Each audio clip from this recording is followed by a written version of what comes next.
Hey, my techie friends. This is the third or fourth time to do this today for me. I have been trying to get this to work for a while now because I've been having audio issues. I started out recording on a headset that Tammy was pretending to be Nick Saban with, and we had a little accident. And then the other times I either messed up or my audio sounded horrible. So here we are again. I'm also using a new screen capture software that you might be interested in using, especially if you're wanting to do web tutorials or whatever, how to tutorials for your staff. And it's called OBS, or Open Broadcast Software Studio. It's free. You can Google search it, and you can also download it on a PC or a Mac. So I see my audio is working right there. And then I see that I've got my window capture and my audio input capture right there. And I pressed start recording, which was right there. And I'm hoping that this is going to go through because it is 4:09 and I need to get home. So, okay, so is are our websites ADA compliant? Okay, so the first thing we need to know about this is just an awareness. As long as we are aware and we are taking small steps to make our website accessible to people with disabilities, we are okay. Nobody's going to go after us, and they probably wouldn't go after us anyway. Um, the big four that they're pushing is it perceivable, is it operable, understandable, and robust? So let me explain those a little bit better. Is it perceivable? That means, do we have audio and text, not just text? Or maybe do we have videos? Is it operable? Do you just use the mouse, or can you also use the keyboard to navigate your website? Is it understandable? You need to consider your reading level. We don't need to put a bunch of teacher jargon or technical jargon on our websites. We need to consider the average reading level is like, I don't know, I think fourth grade maybe. Maybe I'm wrong. Y'all are probably correcting me right now, but I'm not real sure. I know it's really low. Is it the appropriate language? Do we have some kind of Google add-on that will translate our website into multiple languages? I know Google does that. I don't have it yet on the website, but that's something easily fixed. Is it robust? And that means, can it be run on multiple platforms like iPads, tablets, phones, computers, that sort of thing. Um, so those are the big four things that we need to be thinking about for our people with accessibility challenges. Those challenges could be blindness, they could be visual impairments, they could be, maybe a specific learning disability.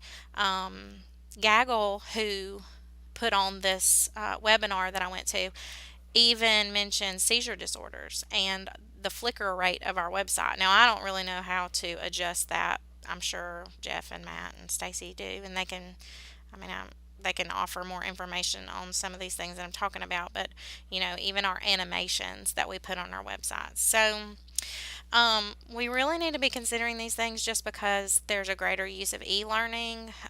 There's more online courses.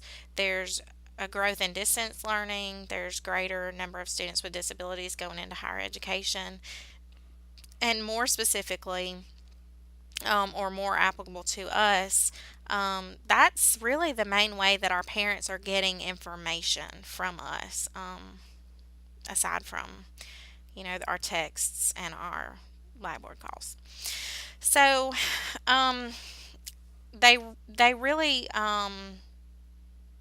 reiterated that even though the ADA is currently developing regulations and that they haven't yet passed, they are still going after school systems. The schools that are getting in the most trouble are those who have not started the process of looking at and adding access features. So, as long as we provide a way for students and parents and teachers to report their access needs, they would consider that to be in process.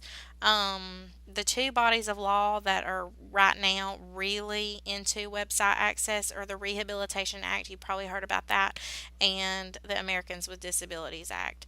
So, we can't really wait for these to become law. That, I mean, they just kept on reiterating that.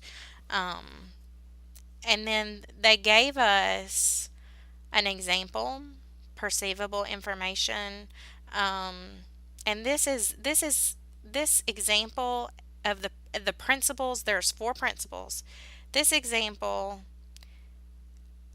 can be found on the Great Lakes Center, which, let me go back up. I didn't want to have to go through all of this with you guys because it's really wasn't necessary. The Great Lakes ADA Center, if you Google that, they should provide you with those examples. I'm sure we're going to go more into this at a later date, but I just wanted you to be aware. They gave us these resources. There's even a resource that will evaluate your website and let you know how accessible it is. So I'm not real sure how into this we need to go. I know I'm going to try to add the Google add-on for language, and then add maybe a form for feedback or something. And I'm sure Stacy can give us some guidance. But otherwise, I think just doing those small things were covered. So if you have questions, let me know. I can share these resources in Google. If you have questions about the OBS studio, I'll be glad to share how I'm doing this and how I upload it to my YouTube channel, and then share it with you. In fact, I will go to my YouTube channel and show you. It's super easy to, you have a YouTube channel with your G account. And these are all of our news shows and tutorials that I've done. And there should be more than this. There was a PLC that I did, that I videoed. But anyway, you can embed these on your website or include them in the link on your staff only page. So just some little ideas for you. And hopefully this was helpful. And I hope to see you all soon. Thanks for watching.